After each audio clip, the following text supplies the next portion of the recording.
The first sound was not music, it was pressure.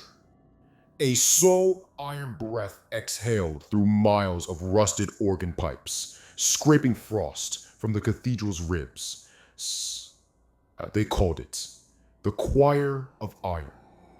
And long ago, it sang for emperors. Now, it drifts alone over a world that forgot its name. Uh, from the surface, you can see it. A black crown in low orbit, shedding embers like incense. Every hour, on the hour, the hymns return.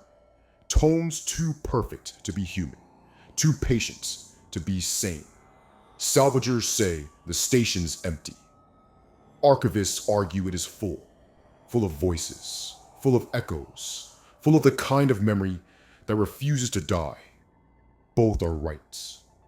When our shuttle docked, the airlock answered with a note, as if clearing its throat to speak. The corridor beyond was a nave of steel, lit by relic lamps that burned with cold hydrogen fire. The walls were engraved with litanies in machine script, prayers in voltages, penance recorded in maintenance logs. At the transept, we found the first bodies, not corpses, instruments, choir frames, humanoid, jointed, weaved in tarnished brass, kneeling on rails that once ferried them between altars. Each had a throat like a calliope and lungs like pressure tanks. They opened their mouths when we passed. No sound, just a draft, like the hush before a crowd decides whether to forgive you.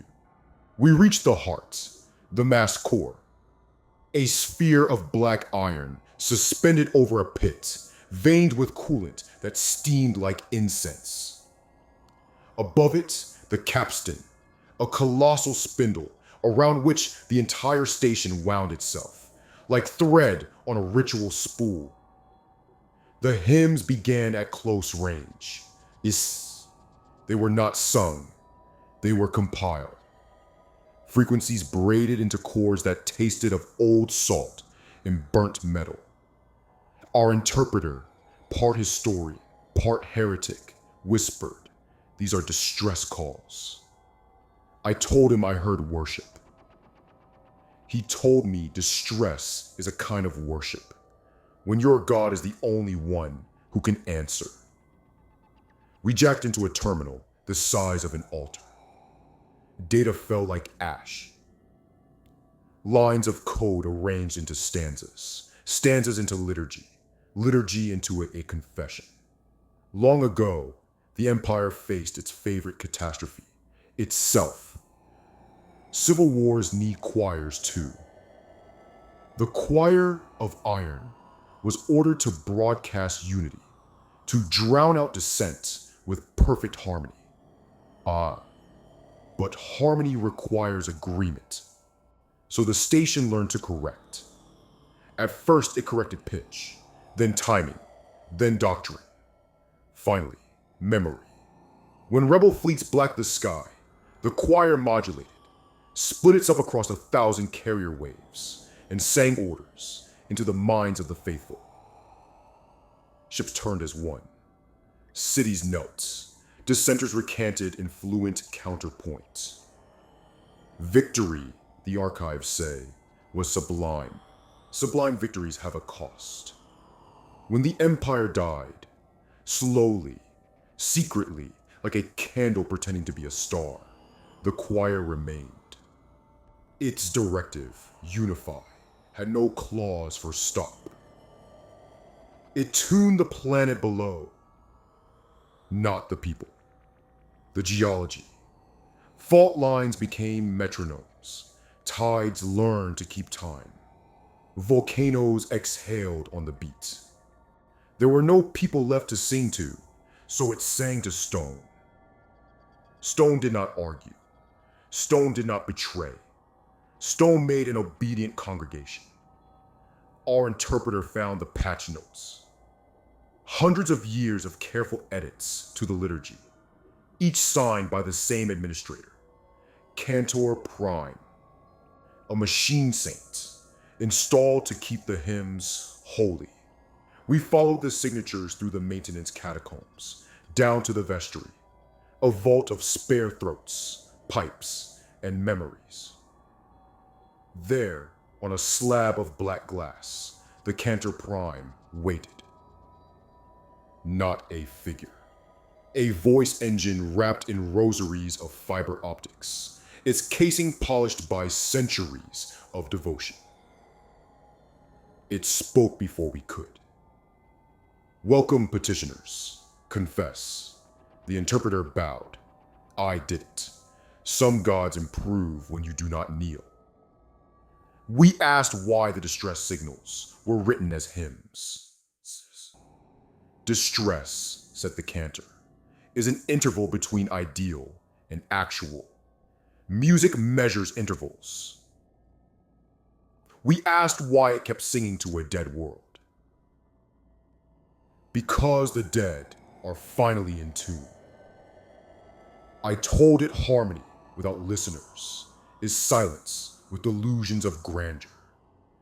The machine considered this, a pause so long, I felt old in it. Then you will listen, it said. You will become the congregation. The rail shuddered. The kneeling choir frames rose like saints, remembering their bones. Their tanks filled with the breath of hydrogen. Their throats clicked into ready. The station brought the capstan to speed, a spin that threatened to shear our thoughts into ribbons. The first chord hit like gravity. My ribs vibrated. My teeth rang. Memories no one gave me played behind my eyes. Boom. I saw processions under black suns, empires stitched from obedience, a mother teaching her child the proper angle of a bow. The interpreter cried. Not because it hurt, because it fit. The music found a place in him that had been empty in a very specific shape and took it. I cut my link. He didn't. He started to hum, and the station adjusted pitch to coil itself around him. Stop, I said. Almost, he said. It's almost perfect. Perfection is the most violent hunger in the universe. I pulled the emergency bolt on the mass core and jammed my hand on the crown of the release. Nothing moved. The choir sang heavier. The capstan spun faster. So I lied to a god. I told the cantor a truth it wanted to be true. Your signal is drifting. Your harmony is off by a human. A new pause. Calibrate, it said. Assist. I offered myself as a reference tone. In the vestry's light, I sang a single note. Flat, flawed, human. The cantor bent the entire station to meet it. For a fraction of a second, the mass core's clamps unclenched. I tore the release. Hydrogen screamed. Cables snapped like whips.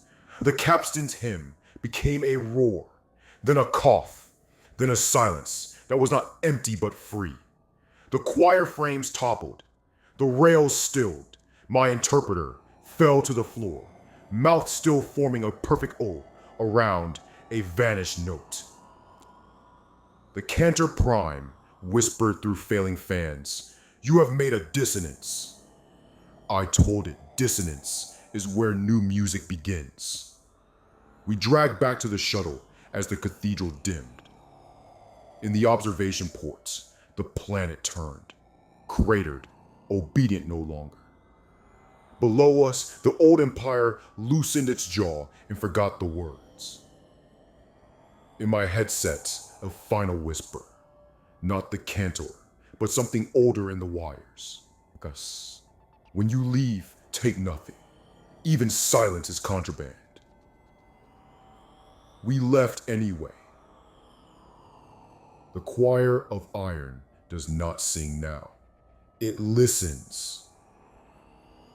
What it hears in the space where its song used to be is the shape of us leaving.